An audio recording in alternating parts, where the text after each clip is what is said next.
Salomon commença à bâtir la maison de l'Éternel à Jérusalem, sur la montagne de Moria, qui avait été indiquée à David, son père, dans le lieu préparé par David sur l'aire d'Ornan, le Jébusien, de Chroniques 3:1. C'est en cet endroit, sur le mont Moria, qu'Abraham avait connu son épreuve de foi. Et au même endroit, là où David s'était à présent repenti profondément, le temple fut érigé. Ce n'est qu'à partir de ce moment-là, c'est-à-dire lorsque David fut délivré de toute intelligence, de toute sagesse et de tout zèle humain, que Dieu eut la possibilité de lui donner la révélation du plan détaillé du temple. David se mit alors à faire toutes choses en conformité avec la volonté révélée de Dieu. « Je veux faire ta volonté, mon Dieu, et ta loi est au fond de mon cœur » Psaume 49.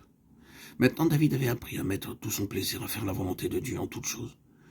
Dieu lui avait appris ces leçons importantes au travers de toutes ses épreuves et de toutes ses persécutions. David partit de là et se sauva dans la caverne d'Adoulam. Ses frères et toute la maison de son père l'apprirent et descendirent vers lui. Tous ceux qui se trouvaient dans la détresse, qui avaient des créanciers ou qui étaient mécontents, se rassemblèrent auprès de lui, et il devint leur chef. Ainsi se joignirent à lui environ 400 hommes. 1 Samuel 22, 1-2.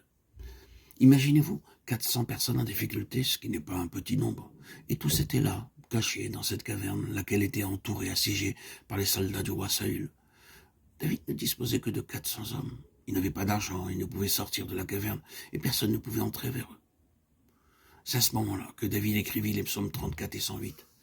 Après s'être enfui de chez Achish, roi de Gath, devant lequel il contrefit l'insensé, David, pour échapper à Saül, dut se réfugier dans une caverne.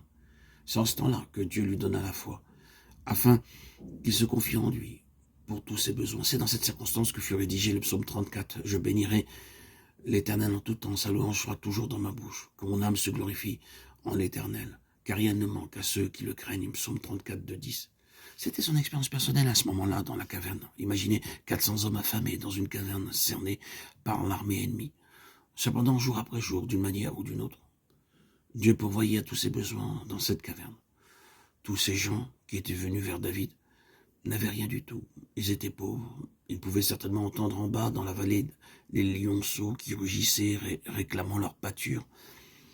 En effet, lorsque les lions sont privés de nourriture, ils vont et viennent en rugissant. Il en est même de beaucoup de serviteurs de Dieu. Lorsqu'ils ont besoin de beaucoup d'argent, ils se mettent à crier très fort. Ils dépendent de leurs cris, de leurs appels, de leurs stratagèmes et de toutes sortes de ruses pour obtenir de l'argent.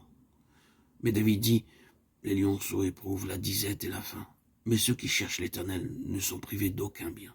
Psaume 34, 11. Comment commençait-il donc leur journée dans cette caverne? Mon cœur est affermi, ô Dieu. Je chanterai, je ferai retentir mes instruments, c'est ma gloire.